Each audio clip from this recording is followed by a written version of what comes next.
So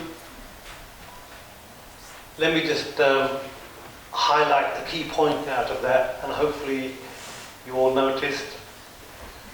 The less care you give them, the more money you make. Did everybody get that sentence? They talk about managed care and HMOs, health maintenance organisations. It's exactly the same as Simon Stevens is proposing. The name is different, the content is the same. Integrated care. Sounds fantastic, doesn't it?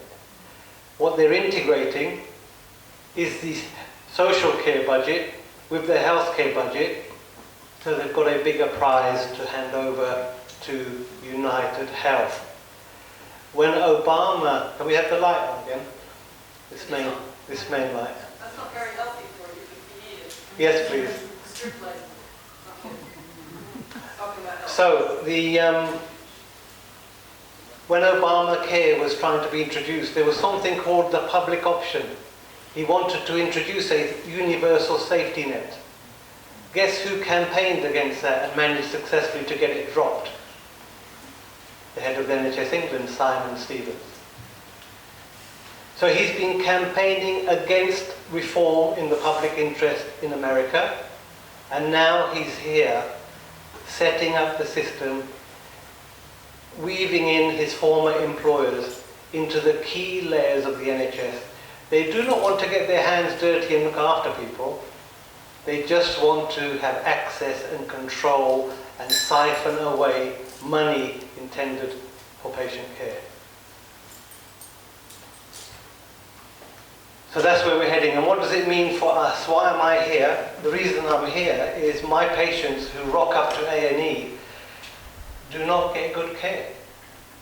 I've had patients who've been sent home supposedly fit and well and died. I had a patient who was severely anemic, had a hemoglobin of 7, half of what it should be. She'd collapsed at home. She went to A&E on a Friday. There was no bed to admit her. She was sent home where she had a further collapse, perforated her bowel.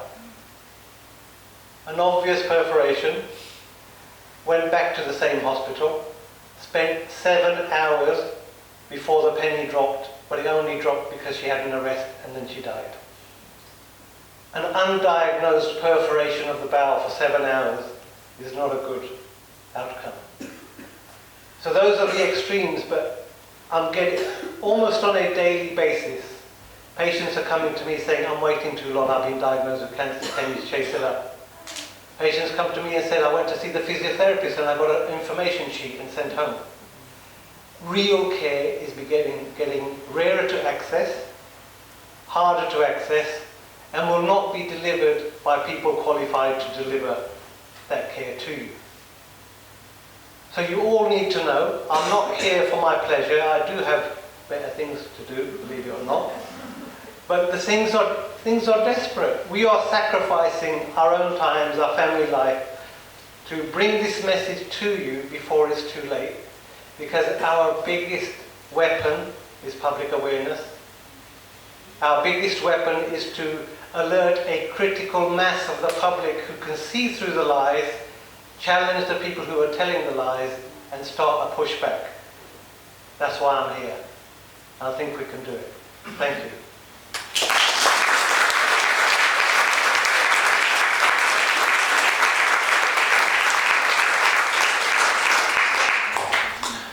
Right, before we go to the Q&A, I just thought I'd emphasise the point that was made in the film and perhaps touched on, but it's always good to reiterate it. In 2012, the Health and Social Care Act abolished the government's responsibility to provide us with a health service. So the buck no longer stops with our government. That's been severed now. NHS England are in control and Simon Stevens is at the helm. So the government are no longer legally bound. So that needs to be reiterated over and over. I think we should go to, I say we will talk about successes and what we can do, but perhaps we can just go around and get a few questions and maybe take 2 or 3 at a time. So any questions? Okay, maybe there. I just wondered with the sell-off of data, how are they getting around the new GDPR regulations? I mean, I've experienced calls myself of obviously someone's had my information about my health. But how are they allowed to do this? Because new GDPR is meant to be in to protect us from anyone using our data without our express permission. It was quite a simple one. A couple of years, 3 or 4, David Cameron put VAT up from 17.5% to 20% in order, as he said, to fund the NHS. Would that be a lie, by any chance? if they're not responsible for the NHS, and it seems every time you want to raise money, they've added money to the national insurance contributions, to pay for the NHS. So, is it... Right, Paul, Bob, anyone? So first the data point. I'll let you into a secret. How do you pull the wool over the public's eyes? You have to set up structures which look like they might be policing the system. Yeah? Financial Conduct Authority, whatever regulated body, CQC. But it's a smokescreen. We've had only recently a demonstration that the law does not apply equally to everybody.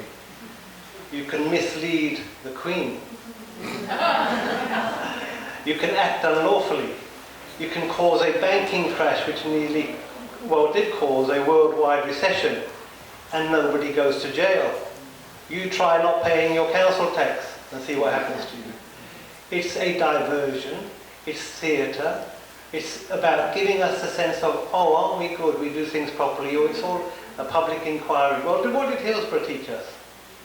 It took 3 or 4 public inquiries, and it was only on the insistence of the families who chose the chair that we finally got to the truth. The rest is theatre. So I'm afraid data can be handed over willy-nilly, without no accountability, a small fine, which is a fraction of the profit generated. That's the business model. In terms of more money, where it comes from, we have to be careful. This is another trap. So, as we've outlined, consider the NHS as a bucket, and you pour in funds, and out the bottom comes healthcare for the public. But if you've got a massive hole servicing PFI, if you have a massive hole paying for the bureaucracy, if you have a massive hole siphoned away to line the pockets of insurance companies, do you really want to be pouring more in the top before you fix the holes? So the argument the politicians will make is, oh, it's more money. The more money that Boris Johnson has promised is to deliver the restructure. Yeah? It costs money to bulldoze a hospital and clear the site before you hand it over to your friends in the property development sector. So that is priming the destruction. That's what the more money is doing. Yeah, yes, I had a bit about the finance. You can never trust a politician, can you, when it comes to re-announcing the same money over and over again. When they say, I'd forgotten about the VAT business, that was like at the beginning of the coalition, wasn't it, when they put it up to 20%. I don't remember that they said it was definitely for the NHS. It was because of the terrible Labour government who put us all into debt, apparently.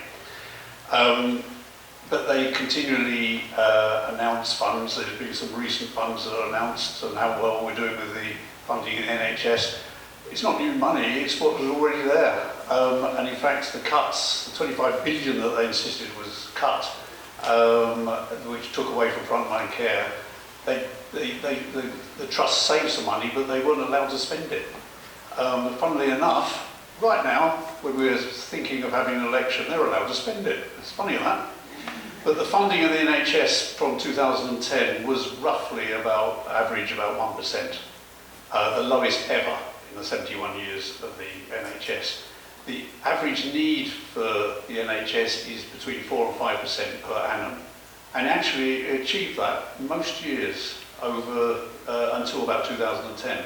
Then it went right down to 1%, lower than most OECD countries, lower as a percentage of GDP, but pretty well anywhere in Europe. And that's what annoys me when they got the cheek to say our outcomes are bad. Well, of course they're bad if we don't spend anything on, you know, the amount of money on health that some of the European countries do that they're comparing us with. You know, we spend sometimes as much as 20% less than some European countries. We spend actually half what the Americans spend, and they've got much worse outcomes. So that's another lesson about the finance. You know, it's got to go to the right places.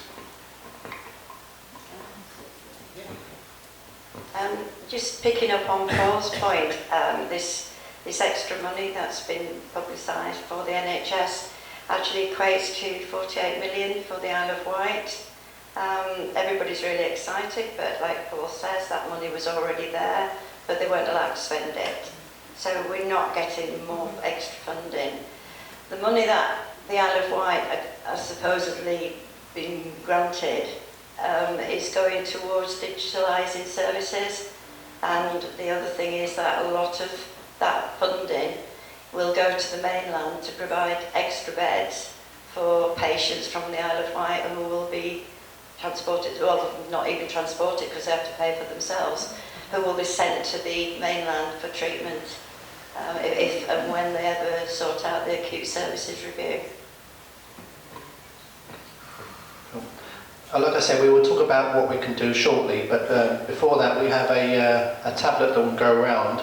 As Bob said, there's a Great NHS Heist which will be coming out in a matter of weeks. So if you want to sign up to the newsletter, just put your email, first and second name, and if you could please pass it around to everybody, then you'll be notified about when the film's coming out, screenings, etc.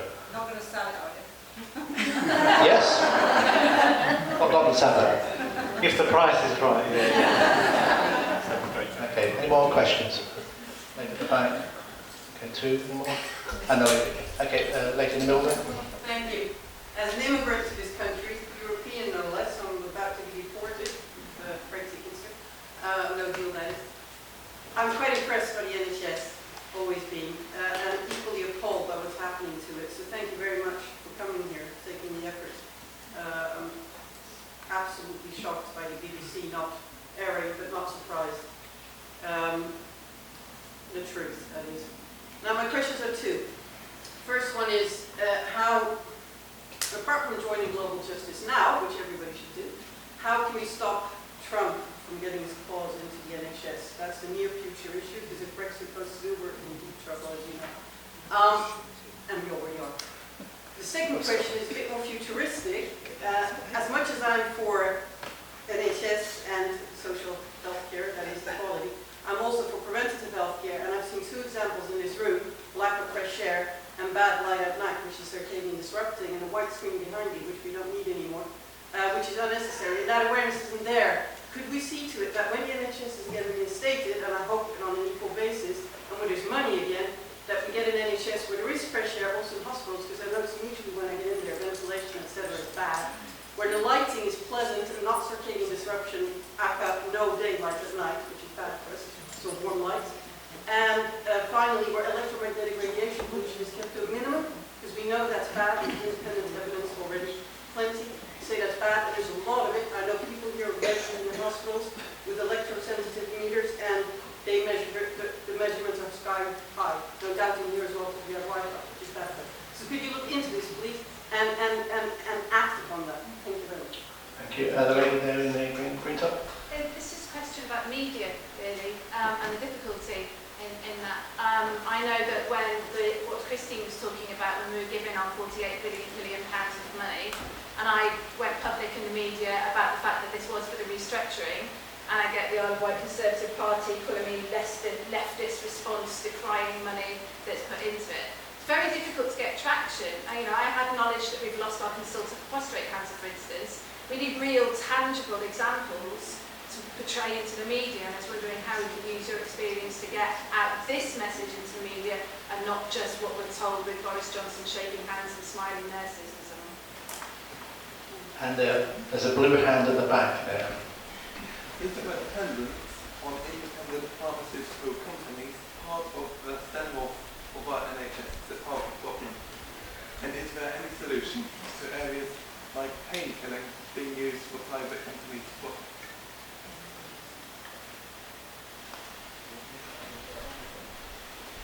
So think the question was pharmaceutical companies and painkillers, wasn't it? Overuse of painkillers. Okay, so we've got Trump trade deals, preventative medicine, media and examples, and the last question. Anyone want to go first? So I think this is one issue, irrespective of in and out of Europe. The outcome was destined to be the same. The European Union has looked the other way with the devastating austerity cuts that have happened in this country. There was something called TTIP, Transatlantic Trade and Investment Partnership, which was coming via the EU, and that was a corporate grab. What we need to understand about trade deals, in fact, a large proportion of it is about access to public service budgets. It's not about trade. They want to permanently lock in access to public service budgets. And unless and until the NHS is fully renationalised, it will be subject to competition law, which means it's subject to corporate raiding. So a message we need to get across clearly is renationalisation as soon as possible to protect it from a corporate power grab directly via the US or indirectly via Europe, either way. In terms of media, they are completely complicit with what's going on. Yeah? That's why we felt compelled to make this 5 years ago. My personal experience has been, because we've tried to engage with the media, the BBC actively censor, as did the ITV, so this is from personal experience, where I was an invited guest on a panel show, the equivalent of Question Time on ITV. I was mic'd up, there were 6 of us, and we were all asked for a 1 or 2 minute comment, and I was the only one edited out of the programme. The other people were right-wing think tanks and journalists, and there were some weak points being made. I made quite a powerful point, which received a significant response from the audience, and a normal journalist would follow up. What did you say? Did you say that again? Could you? That doesn't happen. The BBC, we attended during the junior doctor dispute. We were part of the Victoria Derbyshire show. There was an audience of health workers. They had helpers going around with mics, and they would pre-interview you. What do you want to say? And if you said privatisation, you wouldn't get called on. So several of my colleagues who were trying to get the word out, I said, no, I'm a trainer, I want to talk about training. But when I got the chance, I spoke about privatisation. Again, it got a good response from the audience. A neutral journalist would have followed up. It didn't happen. So there's active censorship. So you have to be your own media. So that's why we're filming. That's why we're live streaming. Yeah, I'm sharing it. That's why we're on social media. That's why we've written blogs. And that's why our research about Isle of Wight we will share with Christine, and she will share with all of you. Because information is power. Ignorance is their greatest weapon. So we have to break the ignorance. Prevention is a very important subject, but we have to gain control of the services. If you look at the food provided in hospitals, it's atrocious, yeah? Nutritionally vacuous food. If you look at what we're feeding our children in schools, because it's all outsourced turkey twizzlers if you're lucky, we are setting up problems for the future. But what me and you consider as problems are profit opportunities. So you have the food industry making everybody fat and sick, and then you've got the drug industry providing us solutions for the diseases caused because we're fat and sick. So this is not rocket science, but it does need a structural look. But I suggest we save what we have before we start improving it.